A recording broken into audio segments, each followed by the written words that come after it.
Hey guys, Necromancer 1040 here, and after a lot of careful consideration, I kind of hinted that I would bring a special kind of Halloween themed deck for you guys. So with all the card choices I kept in mind for this deck, I think I've got it down to a really good formula, pretty much a state that I would consider it to be likable, and I deeply enjoy the strategy of this deck.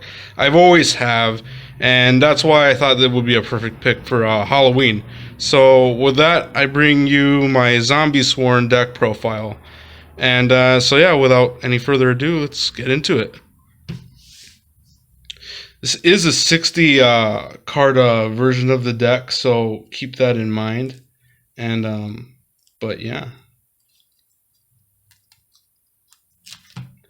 So, to start things off, you want 3 Raiden, the Hand of the Lightsworn.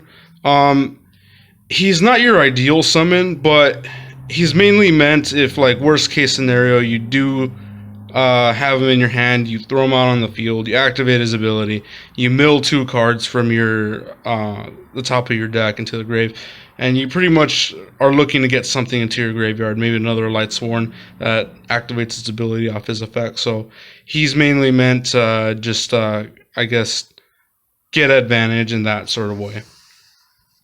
So you want 3 copies of that guy.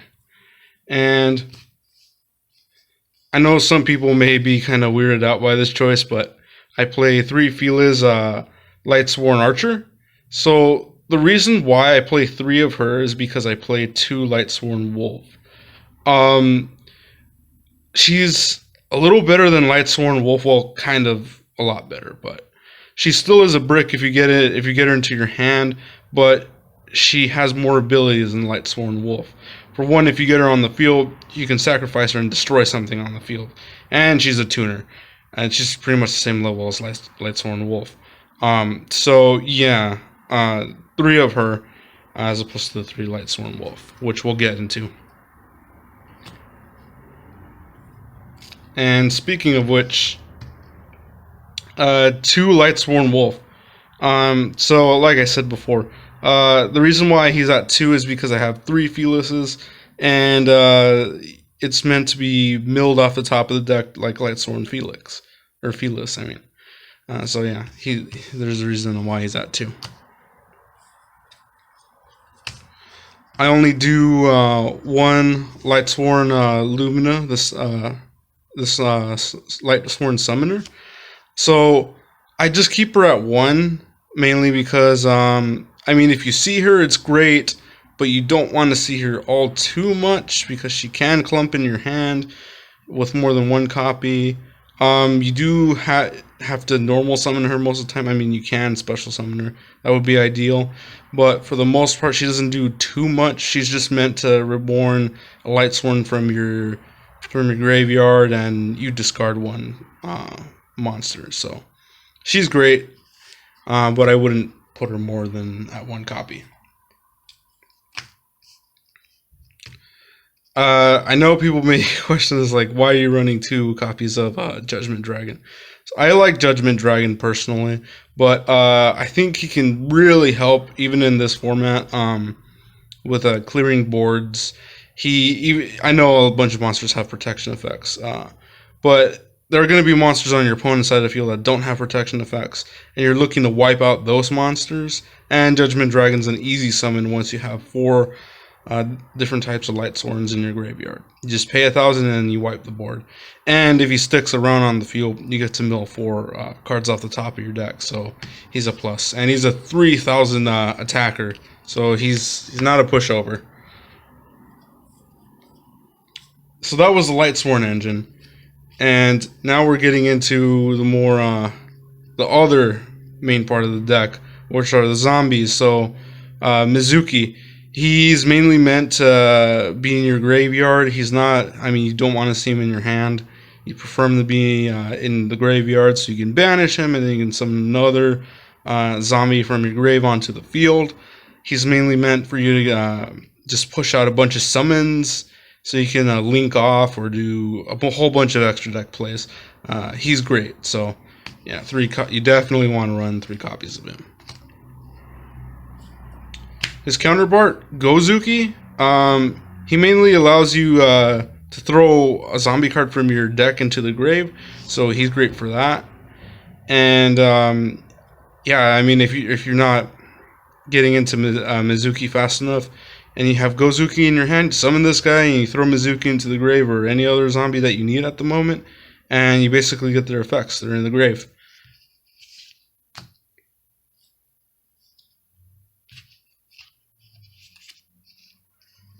So 3 Shiranui Solitaire. I was thinking of bumping this down to 2, but every time I do look at his ability, he is pretty good. You can summon him out, sacrifice him, and then you summon out another zombie monster from the deck with 0 defense. And I mean, you can summon a bunch of things. You can summon out Zombie Master. You can summon out Unizombie. Just a lot. And so he's very versatile, and you can go into like some pretty crazy combos, especially when you reborn him. So you do kind of want to see him, but I definitely wouldn't blame you for running him at 2 copies. So Plague Spreader. This is another reason, another card you may be saying like, why are you using him? So I'm basically using Plague Spreader because he kind of fixes hands, especially since this deck tends to throw stuff into the grave a lot. If you get Plague Spreader into the grave, you can fix your hand, special summon Plague Spreader, put 1 card from your hand into the top of the deck, and basically mill a card and activate a mill effect to mill that card that you want it to be in your grave, using Plague Spreader's effect. So it's kind of like a neat little combo that you have going on there.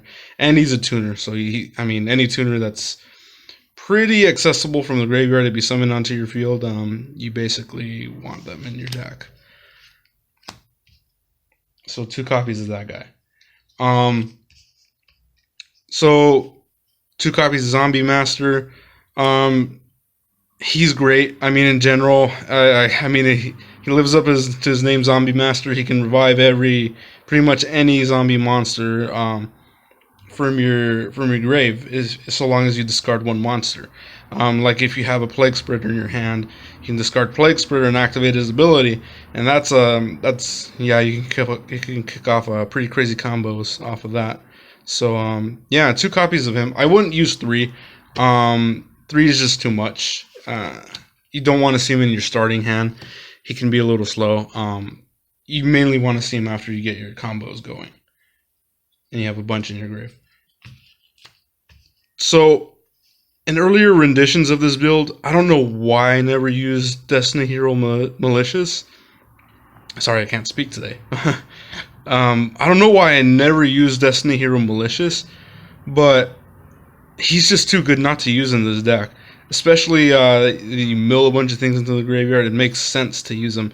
Banish him from the graveyard, summon another Destiny Hero Malicious from your deck to the side of the field, and he's just great. You can use him for a whole bunch of different things. You can use him as synchro material, you can use him as link material, which is mainly what you're doing. If you have the proper Xyz monsters, you can use him for Xyz material too. So he's a very versatile monster, and he's been in a lot of deck builds, even in competitive meta builds. So you want 3 of Malicious. And 3 Summoner Monks. We do use quite a bit of spell cards in this deck. Spell card lineup isn't bigger than the monster lineup here for obvious reasons, but you do tend to get quite a few spells in your hands. So that's why I threw 3 Summoner Monks. So in case if you have a spell card you can't quite use, or you need to get an extra summon out, throw out Summoner Monk, discard that 1 spell card, and then make use of it through that means. What you can do is, what I've used in this deck before is summon out Summoner Monk, discard a spell card, summon out Lightsworn Felis, or Raiden, and then you easily go into level 8 Synchro Monster. That's really convenient and can really push a lot of neat plays. You can go into Cyframe Lord Omega, which we do use in this deck. So 3 copies.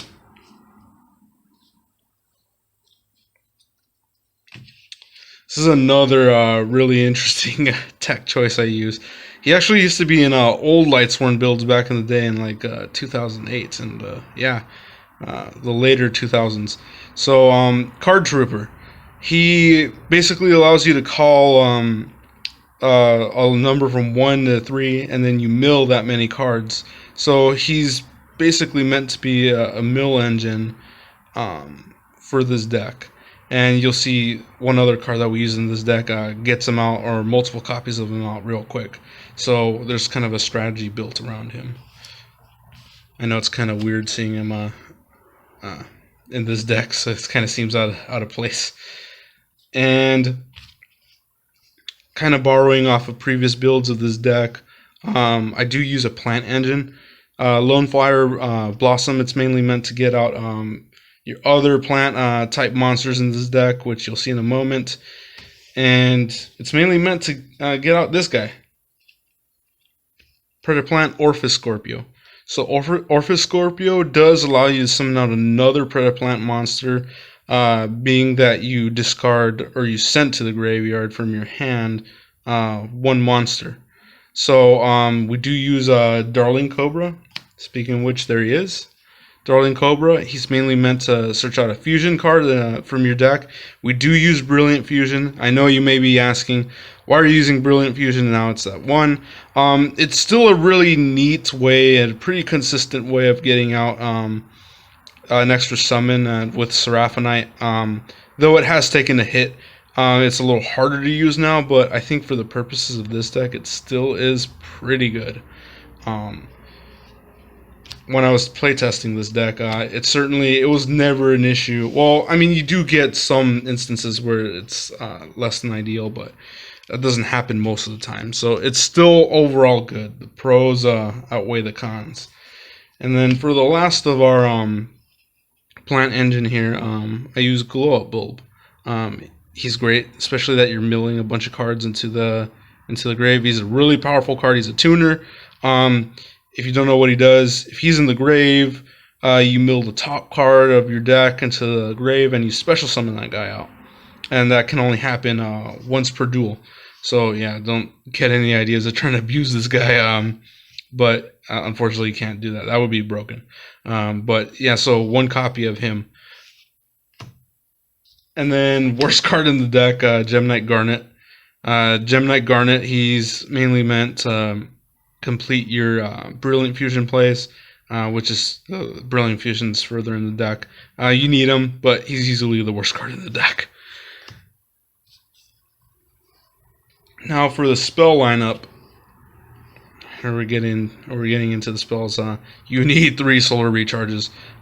You're gonna find that you have a bunch of Lightsworn cards in your hand that are bricks, like Lightsworn Felis or Lightsworn Wolf, or just a Lightsworn card or a Lightsworn monster that you can't really do much with at the moment. So this is kind of meant to remedy that. This is meant to be draw power, and this is meant to be mill power at the same time. So it's kind of like the trade-in for Blue Eyes players. You're bound to get a Blue Eyes in your hand, and it's probably not going to do too much for you at one point. So this is kind of the remedy of that situation. So you want to see that this card very often. That's why you keep it at 3 copies. Now, Charge of the Light Brigade. So this is mainly meant to mill the top 3 cards of your deck and search for a Lightsworn. Charge of the Light Brigade in tandem with Solar Recharge, that's a really crazy combo. Well, it's not super crazy, but I mean, it's a nice play. You'll be smiling every time you see it, and your opponent will be frowning. So yeah, 3 copies of Charge of the Light Brigade. I wouldn't put any less. This is just it does so much for you with basically almost no cost. And now, 3 Pot of Desires. 3 Pot of Desires mainly because this is a 60-card deck. You're less likely to see it if you put it at 2 copies. This is mainly meant to ramp up your draw power and basically make sure you don't lose card advantage. and there are going to be a bunch of cards in your deck that kind of don't fit too well once you mill a bunch of stuff, and this is just meant to basically get through them and then get to the cards you need to see or you want to see. So, 3 Potted Desires.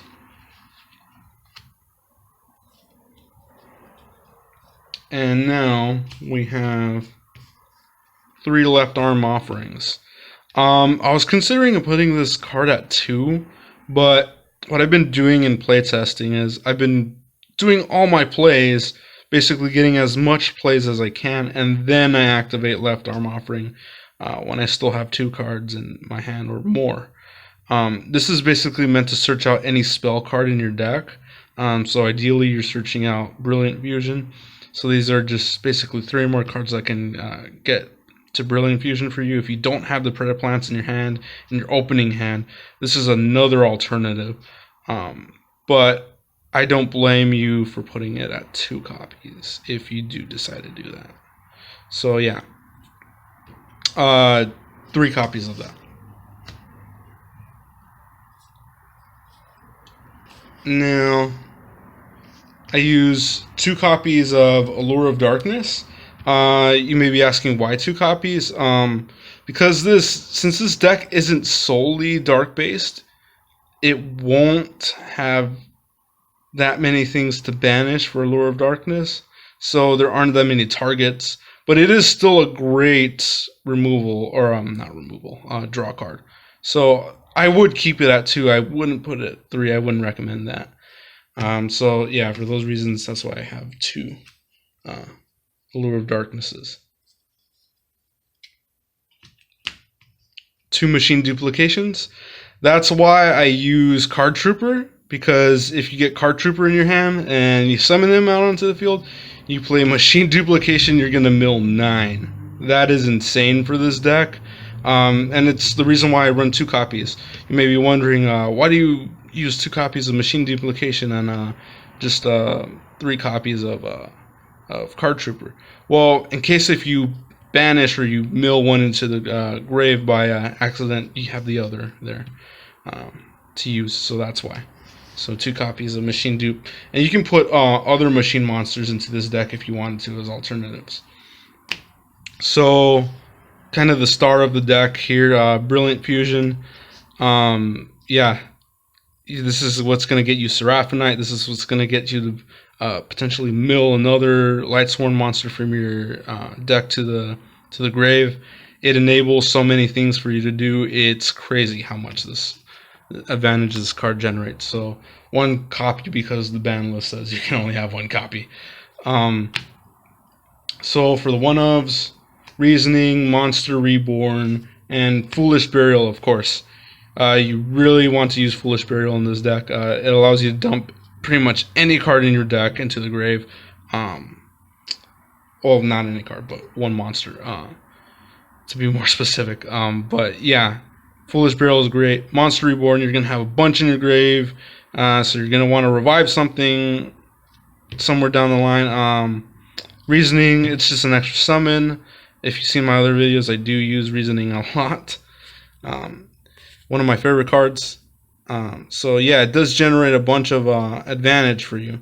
So yeah, I use the setup. Now for the extra deck, 1 Minerva the Exalted Lightsworn. So she's kind of like almost like an insurance card for you. You overlay her, she gets destroyed. You can detach overlay materials, activate her effect, and then she mills cards from the top of your deck, and she also destroys stuff. So she's great all around. She's mainly meant for you to summon out, you detach 1 overlay material, you mill a couple of cards, and then you're looking to extend your plays from her. You do use a bunch of level 4 monsters in this deck, so she's not hard at all to get out. So she's easy to get out. So yeah. So 1 copy of her. You can even do 2 copies of her. I really wouldn't. I mean, I really wouldn't blame you for doing that. I've considered doing 2 copies, but for the purposes of this deck build, just 1. Levier the Sea Dragon. You can easily bump them up to 2. You do banish quite a few things in this deck. Not too much, but you do it enough. especially if your opponent's gonna do Dimension Shifter on you. You really do want to see Levier to bring back some of the stuff that was banished, and so he's a great response for banished decks, which is pretty much the bane of this deck's existence. So yeah, I use Levier. And now the Utopia cards. I use number 39 Utopia to basically rank, well, not rank up, but play up into number S39 Utopia, the Lightning. He's basically used to basically get free hits on your opponent. He's kind of a scary card. Utopia the Lightning, once he's on the field, when you go in the battle phase, you can attach 2 overlay materials from Utopia the Lightning, and basically your opponent can't respond to that. So they're kind of left with a sad day after that. And number 39 Utopia, he's always useful. Can negate a few attacks, but you're not really looking to use Utopia. You're mainly looking to use this guy, so that's why. And now I use one Borreload Savage Dragon. You do use level 4, or not level 4, Link 4 monsters in this deck. And you can make easy level 8 monsters, level 8 synchro monsters in this deck, so it makes perfect sense why you use Borreload Savage Dragon. He can really make nasty OTKs, especially with the amount of board presence this deck has. You can easily wipe your opponent's board clean, and then attach something like Saryudra onto this guy and KO your opponent in 1 turn. So it's devastating what this card can do. And when you attach a Link monster onto him, when you equip it onto him, he gains negations for the same amount of Link pointers that monster has.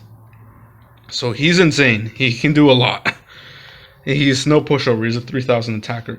And the amount of counters he gets on himself multiplies his points, which is 3,000. So if you have a Link 4 monster on this guy, he's scary. So I use Crystal Wing Synchro Dragon, and I also use Cyframe Lord Omega, the other 2 great level 8 monsters in this deck. Cyframe Lord Omega, arguably one of the best synchro monsters ever made up to this point. And Crystal Wing Synchro Dragon, he's mainly meant to give your opponent some real tough times. He negates a bunch of things in not only in combat, but when your opponent's monster activates effects. So he can really hold your opponent off. And Cypher Lord Omega, he's just an advantage generator for you. He takes a card out of your opponent's hand, makes it send it to the grave, discards it. He allows you to bring back banished cards from your banished zone and put it back into your graveyard, so you can recycle Mizukis with him. Yeah, he's overall great. Yeah, honestly, you would need these 2 cards. And it makes sense to use Nature Beast, being that I do use Glow Up Bulb in this deck, and there are a bunch of level 4 monsters. You can easily go into Nature Beast. If you don't know what he does, he negates like a spell that your opponent activates, and you get to mill cards off the top of your deck. So he basically stops your opponent's plays, and you get to make more of your plays. And yeah, he's a great alternative in this deck. So 1 copy of him. I use Borreload Dragon because I use Borreload Dragon for almost all of my decks. He helps break fields, and he gets past a lot of your opponent's annoying monsters. And the other Link 4 monster is Saryudra Skulldread. He's meant to be a summoning machine if you don't know what he does. He allows you to excavate the top 4 cards of your deck and then add 1 to your hand. So he allows you to cycle through your deck, and he can power up your monsters. So yeah, why wouldn't you use him? Basically, you have no reason not to use him. And of course, we're using Curious the Lightsworn Dominion. So honestly, I want to put this at 2 copies, maybe even 3, because when you link summon Curious, you can send a card from your deck to the grave, and that opens up so many options, so many plays for you. I don't see why you wouldn't use Curious in this deck. Honestly, makes a lot of sense. And then Curious has a bunch of other effects that can gain you advantage too.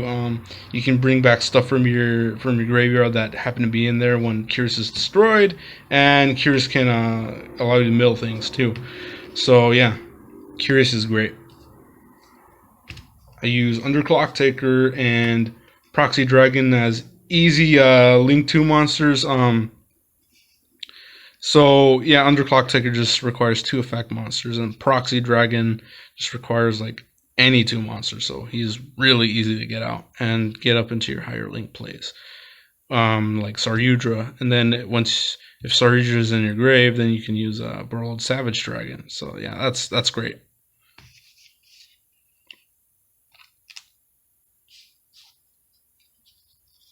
And so the last 2 MVPs of this deck is Link Karibo and Gem Knight Seraphonite. So this is what your ultimately your end game is meant to do when you're using the Brilliant Fusion engine. You mainly want to get Seraphonite with Brilliant Fusion, and Link Karibo, since you do use level 1s in this deck, you can get them out real easily. Look at the side deck, and then I use Scapegoat, which is easy to get them out with that. So if you're wondering, that's why I'm using them. Okay, so now for the side deck options. Using 2 Unizombies, honestly, you can switch them out with any card in your deck and just main them for the most part. You'll find a lot of use out of him. I mainly cited him out for Malicious, just because I found Malicious is a little more useful. This guy usually just sat in my hand pretty dead in there, and even when I milled him into the grave, he didn't do too much. That's why I cited him out, but he's still a pretty good card, and he's a level 3 tuner. And he helps you for level manipulations by discarding a card from your hand. So he's great in that sense. So yeah, 2 copies of Unizombie. I use Blackluster Soldier, Envoy of the Beginning. He's really easy to make because you dump a bunch of lights and you dump a bunch of darks into the grave, and he basically makes it easy for you to summon him out. He's an extra summon, and he can do banish effects too, and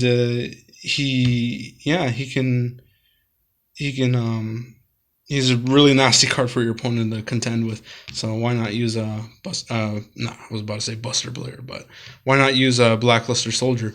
So yeah. I also use Heroic Challenger of 1,000 Blades. In case if your opponent does get a hit on you, you take damage, you summon him out. He's an easy summon. Basically meant for the turn 2 plays, especially if you're getting into like a really deep duel with your opponent, and it's just a grind game at that point. So he's mainly meant to summon out and use for those purposes. If you want to get a little more competitive with this deck, you can use 3 Called by the Graves. Ghost Spell and Haunted Mansion is the antithesis of this deck. It really hinders your plays. Also, Ash Blossom. You want to also stop people from using Ghost Ogre. So basically, almost any hand trap Called by the Grave can deal with. And you can also use the hand traps yourself. You can use Haunted, Ash Blossom, not Called Haunted. Jesus, what am I saying? Yeah, you can use Ghost Spell and Haunted Mansion. Don't know how I got those 2 mixed up, but there you go. So yeah, you can use those hand traps, and this can really help your plays out. It basically stops your opponents from stopping your plays, if that makes sense. So 3 copies of Called by the Grave. So this is just some back row hate. If you run into that deck that just plays a bunch of back rows, or there's just those annoying floodgate cards that you just want to get rid of, this is your answer to them. Twin Twisters. I use 2 Twin Twisters because I'm using 2 Galaxy Cyclones, you can just use 1 Galaxy Cyclone, and as a replacement for Twin Twisters. Though it's not as good as Twin Twisters, I would say. The reason why I put Galaxy Cyclone in this deck is because we do mill a lot. It's the whole point of the deck. And if this gets into your grave, you can banish it from your grave and destroy something or spell or trap on your opponent's side of the field. So you still get use out of it as opposed to milling a Twin Twisters. So that's why I use Galaxy Cyclone. Brain Control and Raigeki. These are kind of baits for your opponents. Brain Control is more of a force card. If you gain control of one of their monsters, they kind of have to respond it. They have to negate it almost. If not, you're getting really easy advantage off of them. And Raigeki is just mainly to wipe fields clean on your opponent's side. They're going to have to respond it for the most part. Yeah, it's just good to put pressure on your opponent. I use Scapegoat and Book of Life as an extra, basically Monster Reborn for this deck, because we are using a bunch of zombies in this deck, and Scapegoat is just great. You can just easily ladder up into Saryudra with Scapegoat, especially if you have Linkuriboh in there. That's why I use Linkuriboh. So yeah, that's why I use Scapegoat. So that was the extra deck. These are some alternatives that you guys can use with whether it's the extra deck or it's the side deck. I think I said the side deck was the extra deck. The side deck is the side deck. What I just went over. But these are just alternatives to what you can use. You can use a Borrelsword Dragon in your extra deck. I mean, a lot of people use them. I don't use them for this deck because I use Borreload, and I just needed room for other things that I thought would give me more plays. So, yeah. Trishula, he's always great. He's meant to Spanish one thing off your opponent's side of the field, one thing from their hand, and one thing from the grave. He just picks apart fields pretty easily. Another Leviair, if you just run into that banish player, or they just use a dimension shifter on you, you just want to use Leviair and get your stuff back from the grave or banish pile. Tornado Dragon is another alternative to the backward destruction. Overlay into Tornado Dragon, and you MST or Twin Twister your opponent, and it's an attacking Twin Twister essentially. So yeah, Tornado Dragon's great. Michael the Arclightsworn, he's mainly meant for like spot removal. He does target your opponent's monsters, but he does banish too. So that's great. They don't get their stuff back essentially. Oh, well, it's harder for them to do it. So number 41, Baguska, is mainly meant to slow your opponent down. He doesn't see too many plays, but I still think he's useful. Yeah, he's kind of an annoying floodgate if you do get him on the field. I don't use specifically for this deck, but these are alternatives. Red Eyes Zombie Necro Dragon. You do use you use zombies in this deck. This guy can get crazy strong, especially if you use something like Zombie World and turns everything into a zombie. He gets crazy strong and he puts pressure on your opponent. So yeah. Bujinki and Mataratsu, mainly meant if you run into those banish heavy decks, mainly meant to salvage things from your banish zone. It gets basically gets you stuff from your banish zone back into your hand. Easy to summon out. You do use a bunch of level 4 monsters, and it has pretty decent attack, 2600. So yeah, I wouldn't blame you for using it. Minerva, the Exalted Lightsworn, just another one if you want to use her. It's essentially the second copy of Minerva. So yeah. Stardust Dragon. I just like Stardust Dragon. This is a card that I kind of like shift through between matches. He's great for protecting your board. He still managed to hold up in deck builds in my mind. So yeah, I just like Stardust Dragon overall. Judgment Dragon. This is the third copy of Judgment Dragon. You can use Dark Arm Dragon because you do use a bunch of darks, and you can control your graveyard fairly okay, so to where you can get out Dark Arm Dragon. So yeah, another option. And Dark Arm Dragon, he's meant to destroy stuff on your opponent's side of the field. Yeah. If you have 3, you have to have exactly 3 level, well, not level, 3 dark monsters out in your grave, and you summon them out, and then you remove or you banish those dark monsters, and you get to destroy something on your opponent's side of the field for every one you banish.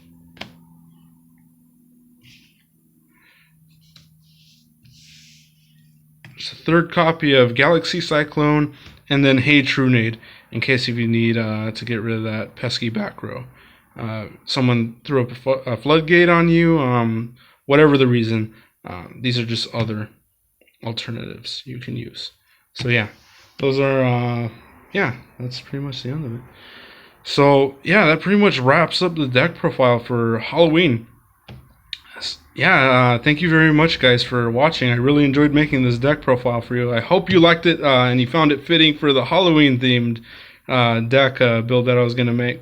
So yeah, it's something that I wanted to do for a while now, and I gave it a lot of thought, and I hope you enjoyed. So yeah, feel free to check my channel out for my other deck builds and my other discussion videos, and I will be releasing a few more discussion videos within the few coming up days and week.